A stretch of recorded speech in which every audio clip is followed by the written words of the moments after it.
আজকের প্রধান শিরোনাম, কাতার বলছে ওমান এবং ইরানের মধ্যে হরমুজ ইস্যুতে আলোচনা এগিয়ে চলছে, ভালো রেজাল্ট আসতে পারে। অন্যদিকে মার্কিন প্রেসিডেন্ট ডোনাল্ড ট্রাম্প ইরানের মিসাইলের ভয় খাবারের ট্রাকে করে পালিয়ে গেলেন। পৃথিবীর ইতিহাসে এই প্রথম সুপার পাওয়ার আমেরিকার প্রেসিডেন্ট একটা দেশের ভয়ে নিজে পালিয়ে গেলেন কিভাবে, তার বর্ণনা আন্তর্জাতিক গণমাধ্যমে প্রকাশ করা হলো। ৩ নম্বর, ইরানের আগামী সবচেয়ে বড় ভয়ঙ্কর যুদ্ধের জন্য ৬ জন গুরুত্বপূর্ণ সামরিক ব্যক্তির নাম প্রকাশ করা হলো। তারা কারা সেটা জানাবো। অন্যদিকে সৌদি আরব, পাকিস্তান এবং তুরস্কের মধ্যে যে জোট হচ্ছে, সেই জোট প্রশ্নে পাকিস্তানের স্বরাষ্ট্রমন্ত্রী মহসিন নাকবি তেহরান পৌঁছেছেন এবং এই বিষয়ে ইরানের ভাষ্য বা বক্তব্য কি হতে পারে সেটাও জানা গেছে। দর্শক, চলুন আমি আপনাদেরকে আরো অনেকগুলো খবর দেব, এই কটা শুধু শিরোনামে রাখছি। বাংলাদেশে সফরে এসছেন 4 জন হাই ডেলিগেট। তারা হলেন ভারতের গোয়েন্দা যে বিভাগটি আছে তাদের গুরুত্বপূর্ণ ব্যক্তি, এর প্রধান সহ গুরুত্বপূর্ণ ব্যক্তিরা। এই ইস্যুতে বাংলাদেশের বিভিন্ন গণমাধ্যম বিভিন্ন টাইপের বক্তব্য প্রচার করছে। কেউ বলছে বাংলাদেশের সাথে একটি মধ্যস্থতা করতে চায় ভারত, এবং কয়েকটি গণমাধ্যম বলছে যে তারেক রহমান, আমাদের প্রধানমন্ত্রী, তিনি ব্রিক্স সম্মেলনে হয়তো যাচ্ছেন না। সবকিছু মিলে হঠাৎ করে প্রধান বাংলাদেশে কেন এলেন, তার উদ্দেশ্য কি, তার ভারতের পক্ষ থেকে বাংলাদেশকে কি বার্তা দেয়া হচ্ছে, কিংবা প্রধান বাংলাদেশে আসায় আগামী দিনে বাংলাদেশের রাজনীতির হালচাল কি হতে পারে, এই সবগুলো বিষয় নিয়ে কিন্তু ভেতরে নানান রকম গুজব বা গুঞ্জন চলছে। আমরা বিশ্বাস করতে চাই যে নতুন সরকার ক্ষমতায় বসছেন, যারা স্লোগান দিয়েছেন সবার আগে দেশ বা সবার আগে বাংলাদেশ, এই থিওরিটি যেন তারা বাস্তবায়ন করেন। দর্শক, আসেন আমরা এবার একটু আন্তর্জাতিক খবরে নজর দেই। হরমুজ প্রণালী নিয়ে ওমান ইরান আলোচনা উন্নত পর্যায়ে চলছে, এই দাবিটি করছে কাতার। কাতারের পররাষ্ট্র মন্ত্রণালয়ের মুখপাত্র মাজেদ আল আনসারি বলেছেন, হরমুজ প্রণালীতে নৌ চলাচলের ভবিষ্যৎ নিয়ে ওমান ও ইরানের মধ্যে আলোচনা একটি উন্নত পর্যায়ে পৌঁছেছে।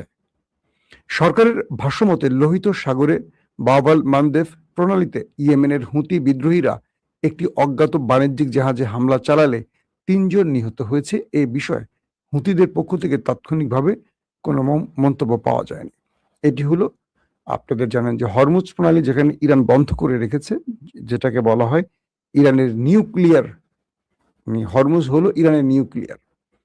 তো সেখানে এই দুটো দেশ ওমান এবং ইরানের মধ্যে একটা আলোচনা চলছিল যে হরমুজ তারা কিভাবে মেনটেন করবে, পরিষেবা দেবে এই দুটো দেশ, সেই বিষয়ে আলোচনার এখন চূড়ান্ত পর্যায়ে আছে। এই বিষয়টি কাতারের পররাষ্ট্র মন্ত্রক থেকে জানানো হয়েছে। এতে করে এই যে দুই দেশের মধ্যে আলোচনা চলছে, এতে করে এই অঞ্চল থেকে ইরান চাইছে মার্কিনীদেরকে হটাতে বা আউট করে দিতে। যখন এই দুই দেশ হরমুজ প্রণালী কন্ট্রোল করবেন, আসা এবং যাওয়ার নিরাপত্তা নিশ্চিত করবেন, আন্তর্জাতিক বাণিজ্যিক জাহাজগুলোকে নিরাপত্তা দেবেন এবং সব রকম পরিষেবা দেবেন, তখন এই অঞ্চলে আমেরিকা অটোমেটিক আউট হয়ে যাবে। এটি হলো ইরানের মূল চাপ, এবং সেই হিসেবে ইরান এবং ওমানের মধ্যে এই আলোচনাটি খুব দ্রুত গতিতে এগুচ্ছে এবং ভালো দিকে যাচ্ছে বলে দাবি করা হচ্ছে। আর দ্বিতীয় যে খবরটি দিলাম সেটি হলো, লোহিত সাগরে বাব-আল মানদেব প্রণালীতে ইয়েমেনের হুতি বিদ্রোহীরা একটি বাণিজ্যিক জাহাজে হামলা করেছে, এতে করে 3 জন নিহত হয়েছেন। এই বিষয়ে হুতিদের পক্ষ থেকে তাৎক্ষণিকভাবে কোনো মন্তব্য না করলেও বলা হচ্ছে যে হুতিরা এই অঞ্চলে কিছু দেশের জন্য জাহাজ চলাচল বা কার্গো চলাচলে নিষেধাজ্ঞা দিয়েছে, তার মধ্যে অন্যতম হলো সৌদি আরব, এবং তারা সিরিজ সৌদির জাহাজগুলোতে হামলা করে সৌদিকে পাগল করে তুলছে। আর ঠিক সেই হিসেবেই সৌদি আরব আবার 3টি দেশকে নিয়ে একটি নতুন জোট করেছে। এটা নিয়ে আমি লাইভে বিস্তারিত বলবো আপনাদের। সংযুক্ত আরব আমিরাতের রাষ্ট্রপতির একজন জ্যেষ্ঠ কূটনৈতিক উপদেষ্টা আনোয়ার গারগাস বলেছেন, মধ্যপ্রাচ্য অনির্দিষ্টকালের জন্য যুদ্ধ বা শান্তি কোনো অবস্থাতে থাকতে পারে না। তিনি আরো বলেন, এই অঞ্চলের স্থিতিশীলতা এবং জনগণের ভবিষ্যতের জন্য দৃষ্টিভঙ্গি ও দিক নির্দেশনায় স্বচ্ছতা প্রয়োজন।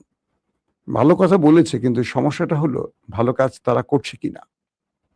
আরব পুরোপুরি নিজেকে বিকিয়ে দিয়েছে পশ্চিমা দুনিয়ার কাছে, যার ফলে পশ্চিমারা এই অঞ্চলে বসে বাকি মুসলিম দেশগুলোর উপর ছড়ি ঘোরাচ্ছে। আজকে যে যুদ্ধটা, এটা কিন্তু ইসরায়েল আমেরিকার স্বেচ্ছায় শুরু করেছে, ইরান করেনি।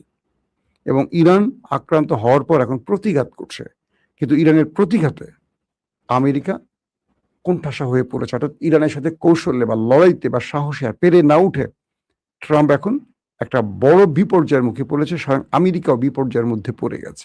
দর্শক, আসেন দ্বিতীয় যে গুরুত্বপূর্ণ খবরটি, আমি আপনাদের ট্রাম্পের পালায়নের খবরটি দেওয়ার আগে কিছু ইম্পর্টেন্ট খবরগুলো আগে আপনাদের দিয়ে নিচ্ছি। বলা হচ্ছে যে পাকিস্তানের যিনি স্বরাষ্ট্রমন্ত্রী মহসিন নাকভি, তিনি সফর করছেন, তিনি আসছেন ইরানে।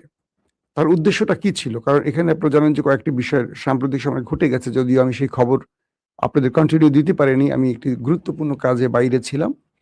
তো কয়েকটি কূটনৈতিক সূত্রের বরাত দিয়ে ইরানি গণমাধ্যম জানিয়েছে, দ্বিপাক্ষিক সম্পর্ক ও পারস্পরিক স্বার্থ সংশ্লিষ্ট বিষয় নিয়ে আলোচনার জন্য মহসিন নাকভি মঙ্গলবার ভোরে ইরানের রাজধানীর উদ্দেশ্যে ইসলামাবাদ ত্যাগ করেছেন।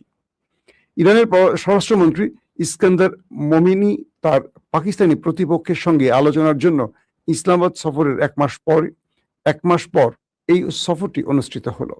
সাম্প্রতিক সংঘাতের অবসান ঘটাতে জুনে ইরান ও যুক্তরাষ্ট্রের মধ্যে একটি সমঝোতা স্মারক স্বাক্ষরে পাকিস্তান কাতারের পাশাপাশি গুরুত্বপূর্ণ মধ্যস্থতাকারীর ভূমিকা পালন করেছিল।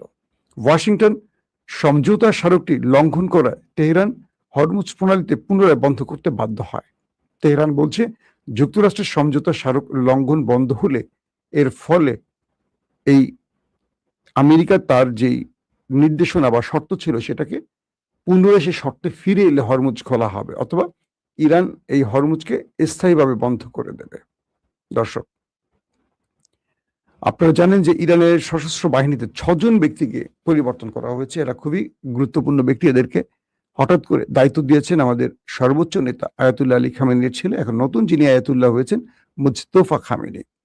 তো ইসলামী বিপ্লবের নেতা আয়াতুল্লাহ সৈয়দ মুস্তফা হুসাইনি খামেনি ইসলামী বিপ্লবী রক্ষী বাহিনী, যেটাকে IRGC বলা হয়, তার প্রধান সহ 6 জন শীর্ষ সামরিক পদে নতুন নিয়োগ দিয়েছেন। নেতা মেজর জেনারেল আলী আব্দুল্লাহিকে ইরানের সশস্ত্র বাহিনীর চিফ অফ স্টাফ হিসেবে নিযুক্ত করেছেন। তিনি ব্রিগেডিয়ার জেনারেল কিউমার্স হেইদিরাকে ইরানের সশস্ত্র বাহিনীর ডেপুটি চিফ অফ স্টাফ হিসেবে নিযুক্ত করেছেন এবং মেজর জেনারেল আহমদ ভাহিদিকে IRGCর প্রধান কমান্ডার হিসেবে নিযুক্ত করেছেন। সকল ইরানি বাহিনীর সর্বাধিনায়ক মেজর জেনারেল মুস্তফা ইজাদিকে IRGCর উপ সর্বাধিনায়ক হিসেবে উপযুক্ত করেছেন।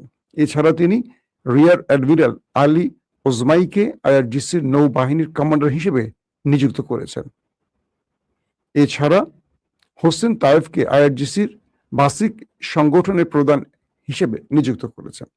অর্থাৎ যে স্টেটমেন্টটি পাওয়া গেছে সেটি হলো, সাম্প্রতিক সময় আমেরিকার প্রায় 20টির মতো যুদ্ধ বিমান ইরানের চারপাশে ঘিরে আছে। এজন্য মুস্তফা খামেনি তার বাহিনীকে সর্বোচ্চ নির্দেশ দিয়েছেন আরেকটি যুদ্ধের জন্য, এবং এই নির্দেশনায় বলা হয়েছে আমেরিকাকে তারা বড় ফ্রেমে যুদ্ধে মোকাবেলার জন্য যেন সর্বোচ্চ প্রস্তুত থাকে। এবং মিস্টার মুস্তফা খামেনির পক্ষ থেকে বলা হয়েছে তারা তাদের শত্রুদেরকে যে কোনো তাদের পরিকল্পনায় ব্যর্থ করার জন্য সর্বাত্মক সব টাইপেরই প্রস্তুতি নিয়ে রেখেছে। পাশাপাশি মুস্তফা খামেনি তার সবগুলো বাহিনীকে নির্দেশ দিয়েছেন যেন আমেরিকার নতুন কোনো হামলা প্রতিহতে তারা কেউ সময় ক্ষেপণ না করে। পাশাপাশি আরো বলা হয়েছে, ইরান তার শত্রুকে পাল্টা আঘাতের আগে প্রয়োজনে নিজে যদি আঘাত করে তার সার্বভৌমত্ব রক্ষায় কোনো প্রয়োজনীয় থাকে সেটা যেন ইরান করে। অর্থাৎ এক বাক্যে যদি আমি সহজ বাক্যে বুঝিয়ে বলি, আমেরিকার বিরুদ্ধে ইরান আরেকটা বড় যুদ্ধের প্রস্তুতি নিচ্ছে এবং সেই যুদ্ধের জন্য ইরানের সশস্ত্র বাহিনীগুলোকে মুস্তফা খামেনি নতুন করে আবার নির্দেশনা দিয়েছেন। দর্শক, তারপরে গুরুত্বপূর্ণ খবর হলো যে ইরান আমেরিকার স্বার্থ সংশ্লিষ্ট এক মিত্রর জাহাজে এক ভয়াবহ অ্যাটাক করেছে এবং এই জাহাজে হরমুজে এই অ্যাটাকটি হয়েছে, যার ফলে আমেরিকা নতুন করে ইরানের আরেকটি ধাক্কা পেল। এবং ইন্টারেস্টিং ব্যাপার, আমেরিকার এই জাহাজটিতে আক্রমণের পর এখন পর্যন্ত আমেরিকা পাল্টা জবাব দেয়নি। পৃথিবীর বহু গণমাধ্যম দাবি করছে ইরানের কাছে কি আমেরিকা অসহায় আত্মসমর্পণ করেছে।